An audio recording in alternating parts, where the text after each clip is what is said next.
Welcome to Sacred Echoes of India.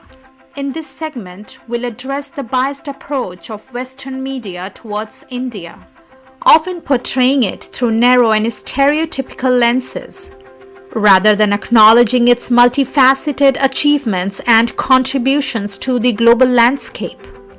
India has emerged from colonial rule and is no longer reliant on grants from Western nations.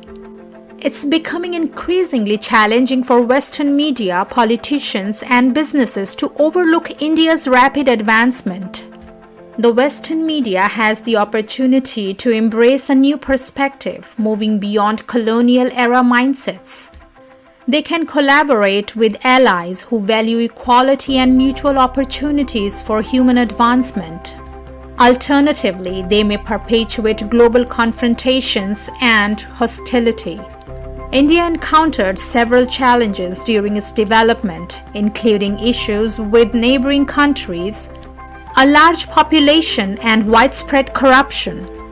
While a nation cannot alter its neighbors, it can harness its population positively and combat corruption internally.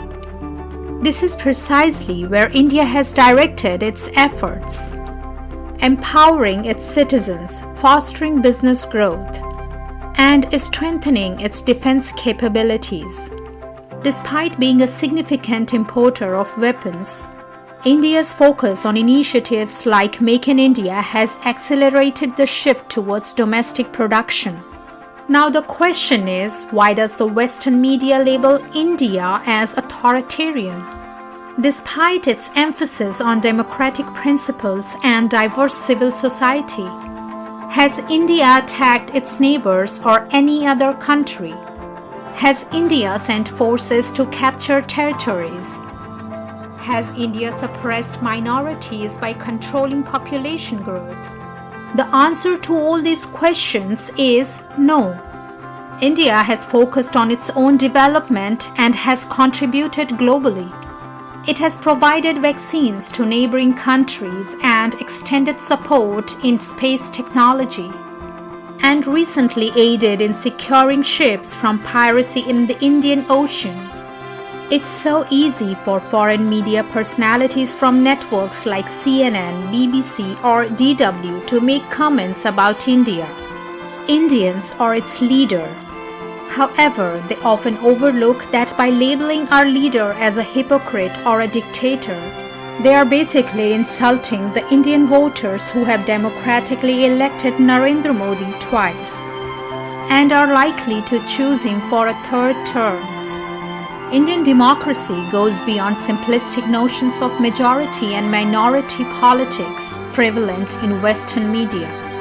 Unlike the United States two-party system or Germany's Christian Democratic Party that ruled for 15 years, India's political landscape is diverse and multifaceted. The BJP, which translates to Indian People's Party, is unfairly characterized as a religious party. Unlike the CDU, which is not labeled as a regional party despite its localized roots. These double standards in media portrayals raise valid questions about fairness and accuracy in international reporting on Indian politics. Let's explore religious diversity and tolerance. Which Western country celebrates Eid or Diwali with a public holiday? To my knowledge, no Western country does. In India, we celebrate all religious holidays with public holidays, including Christmas, Eid, and many others. Unlike many European countries, our tax system does not impose church tax based on religion. Furthermore, we do not require citizens to identify themselves by religion, race, or skin color, unlike the USA. While crimes related to white supremacy, attacks against people of color, or conflicts between Catholic and Protestant communities occur, these are viewed as expressions of freedom of speech within normal democracies. However, if a crime occurs in India related to religious diversity, India is often suddenly portrayed as lacking law and order.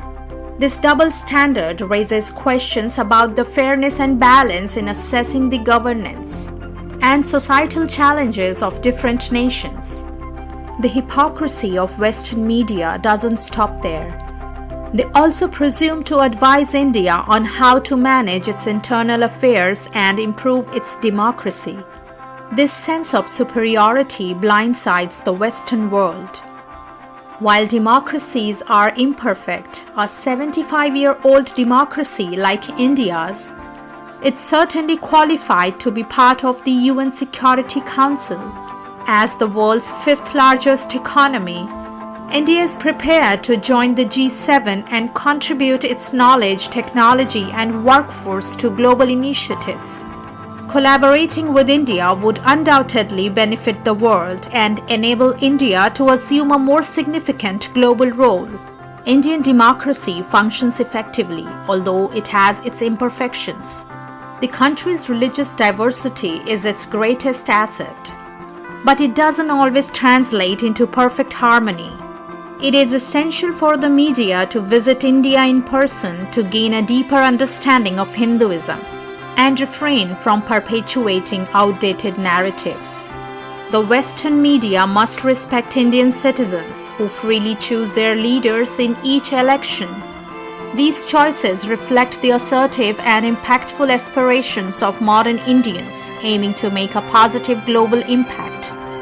Hinduism remains widely misunderstood. A core principle of Hinduism is Vasudhaiva Kutumbakam, meaning the world is one family.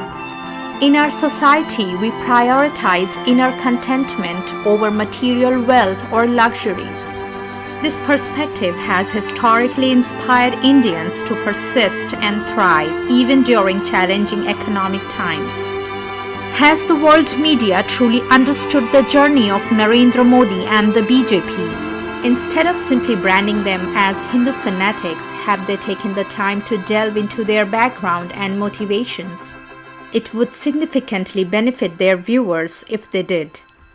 The current media practice often involves inviting representatives from opposition parties to critique the performance of the current government.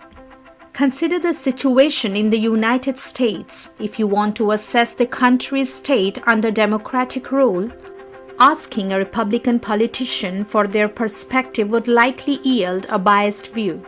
Instead, it is essential to hear from ordinary Indian citizens about how they perceive their country, rather than solely relying on politicians' opinions. This approach would provide a balanced and accurate view of India's political landscape and societal sentiment. As India moves towards self-reliance and assumes its role as a global player, Western media has a crucial opportunity to discard colonial mindsets and foster partnerships rooted in equality and mutual benefit. Thanks for joining, and remember to stay tuned for more captivating episodes on Sacred Echoes of India.